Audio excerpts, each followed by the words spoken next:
So you've been to Gaza several times. You could tell us more about conditions there. I can. I've been to Gaza 5 times in the last 2 years. The first time I went was directly after Operation Cast Lead, and I was leading peace delegations in. So we've taken in quite a few hundred internationals from around the world. We went across the Rafah border at Egypt. The conditions in there are as atrocious as you can imagine. The children don't have sufficient water. The buildings have not been rebuilt because no building materials are allowed in, so most people have just been assimilated into very small quarters. Garbage, most of the sanitation, the sewage, all of the infrastructure was deliberately destroyed, so consequently there's raw sewage going into the water daily. Many of the children have kidney disease, and of course they're not able to get out. They used to go to Israel for some of the treatments, and many of the hospitals were actually destroyed, so they can't get some of the treatment they need. Wait a minute, let me go back a second. Hospitals were destroyed? Yes, the hospitals were destroyed. In that Operation Cast Lead? Operation Cast Lead, Shifa Hospital. I've been to all 3 or 4 of the different hospitals, and all of them have had damage. So much of the kidney damage is due to the poor water. And so that's a huge situation there. Water is often turned off 8 to 10 hours a day, as is the electricity, and that's governed by how much Israel will allow in with their agreement with the PA. They can't farm their lands. Some of the lands are contaminated from the depleted uranium, but mostly because the 22,000 acres that are on the surrounding Israeli border are basically off. They're in a zone called A1, 2, and 3, and they're not able to farm that land. Wells were deliberately destroyed, orchards were ripped out, olive groves, and they cannot go and return there or they will be shot. I actually was shot at in some of the farmland there last August.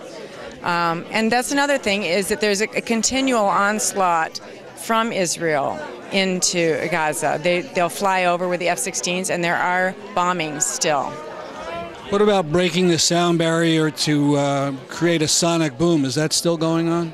I did not experience that, but the first 3 times I was there, every day you would hear bombs coming from Israel, and that if there was one rocket out from Gaza, they would retaliate with days of bombing. Another thing is schools were destroyed. The international school, UN school, was destroyed. Was that American school ever rebuilt? Yes. No, it was not rebuilt. It was not rebuilt. I believe it was the British embassy took that, and they created the school there within the embassy. It's almost every person there has PTSD, really. Many of the children are deaf, and the rate of epileptic seizures is off the chart, directly related to the trauma from Operation Cast Lead.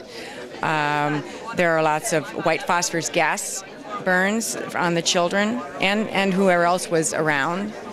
And as you heard, with the 45% unemployment, the tensions, as in any culture, are rising, and they're basically the largest open-air prison on Earth in a 25 by 8 mile radius with 1.5 million people, and it's a slow strangulation, and having the borders closed with very intermittent supplies coming in. Israel might let in wheat one day and toilet paper the next. So they're very reliant on the black market of the tunnels, and that can only bring in so much, and that's also controlled severely by the Egyptian side too. Now you're going in on a boat that gets into the question of fishing. There's been charges that the Gaza fishermen have been severely limited. Do you know much about that? Thank you for asking that. I forgot. I have been out actually in some Gaza fishing boats, and if you go out beyond a 2 mile radius, you are shot at by the Israeli Navy.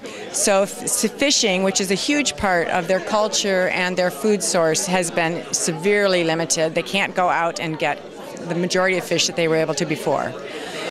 Not to mention that they are being attacked if they do. So yes, that's a huge issue as well. The fishing, the farming, the water. As I said, it's a slow strangulation, and everybody, particularly the children, as in all serious conditions like this, and they are affected the most. Where do people get water? I understand it just tastes vile and is very unhealthy.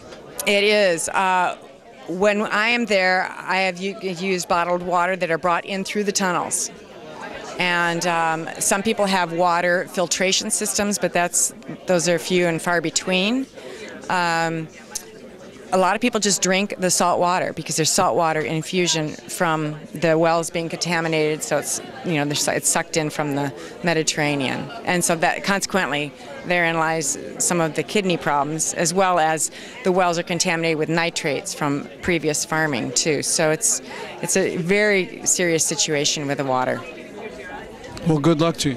Thank you very much. Free Gaza.